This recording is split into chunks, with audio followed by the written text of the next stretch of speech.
Et aussi, j'aimerais faire cas d'une vidéo qui a fait le buzz internationalement, c'est un pasteur congolais.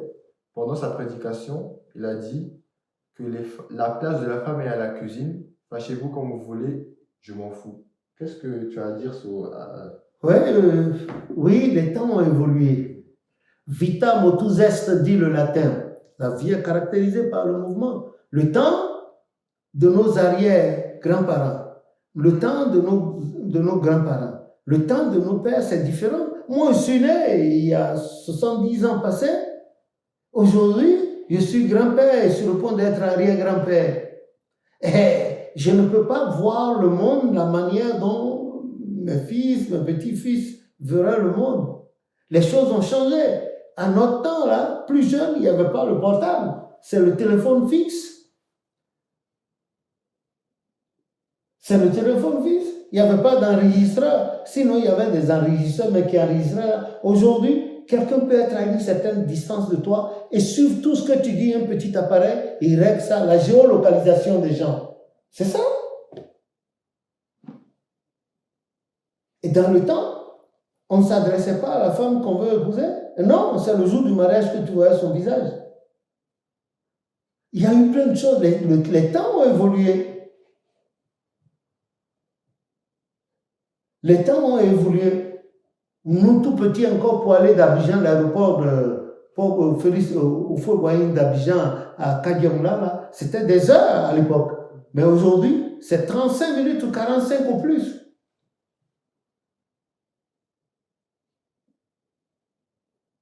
Il y a plein de choses qui ont évolué. Si tu vas sur Internet, tu as tout. Il suffit que tu aies quelqu'un à côté qui te guide. Allez, tu as tout. Tout ce que tu veux, tu trouves sur Internet. Du mauvais au bon et au plus bon. Tu as tout sur Internet avec les entourloupes à côté. Écoute, dis-moi, sur l'une de vos vidéos, là, la semaine dernière, j'ai eu une réponse avec des chiffres, là. Une réponse, la personne a écrit son écrit avec des chiffres. Je clique là-dessus et il y avait plusieurs femmes qui me donnaient le sexe gratuitement. Nues, belles, vilaines et le sexe. Quelque chose qui concerne Dieu, que vient faire le sexe là? J'ai fermé. Je te dis quelque chose. Ce pasteur-là, il a raison et il n'a pas raison. C'est vrai. Si on parle, si on rapporte exactement ce que le Seigneur a dit, il a raison. Mais l'Éternel n'est pas inerte. C'est un Dieu vivant. Et c'est lui qui a créé les temps, depuis les millénaires jusqu'à la seconde dans laquelle nous vivons. Et les temps qui viendraient après que nous soyons partis de la terre. Sinon, le monde serait resté statique. On verrait nos arrière-grands-pères. L'homo sapiens, tout ça là, on les verrait tous. Mais aujourd'hui, le monde a évolué. Le monde a évolué. Bientôt, nous aurions des voitures volantes, des taxis volants qui vont rouler sur terre et s'envoler. Le temps a évolué. Les choses, en ce moment-là, au moment de la colonisation, on avait besoin de beaucoup d'enfants pour travailler dans les champs. Parce qu'il y avait la culture d'exportation. Le coco, le palmier, surtout. Ah oui, il fallait beaucoup d'enfants. Celui qui avait beaucoup d'enfants et de femmes à l'époque coloniale, il était bien vu. Maintenant, aujourd'hui, les temps ont évolué. Il y avait de la terre, il y avait de l'espace.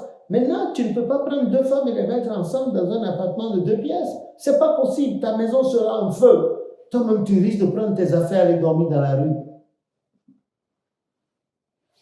Il y a les masses médias, les mentalités ont changé, les choses ont évolué. Même en campagne aussi.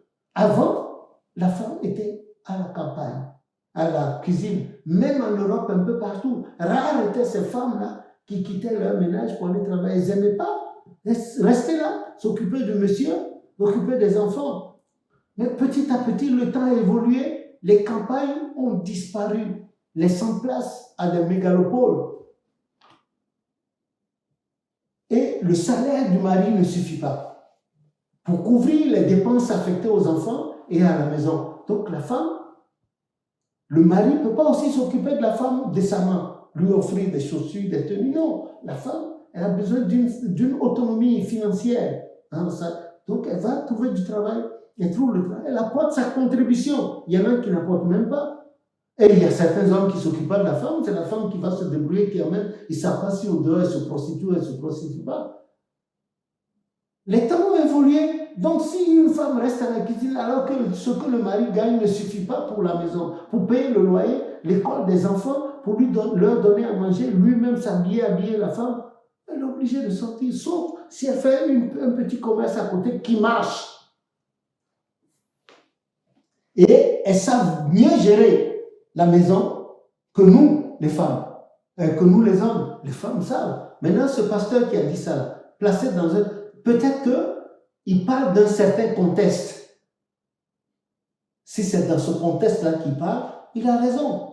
Mais si c'est en ville, ça va être difficile, à moins que le mari gagne un salaire exorbitant, mirobolant. Donc, chaque mois, il dit à la femme, voilà, on a vu ici aussi en ville, des hommes qui ont dit, par jalousie ou bien qui ont peur de perdre leur femme, surtout les enfants, et non, leur femme, allez, il dit à la femme, tu restes à la maison, même en Afrique. Ton salaire, c'est combien? Elle dit, allez, chaque mois, à la même date, on lui vire son salaire, les charges patronales, tout ça, c'est payé. Elle gère son argent comme elle veut. Mais mon épouse est là. Je ne lui ai jamais demandé combien tu gagnes, combien tu as gagné, combien tu as... Jamais.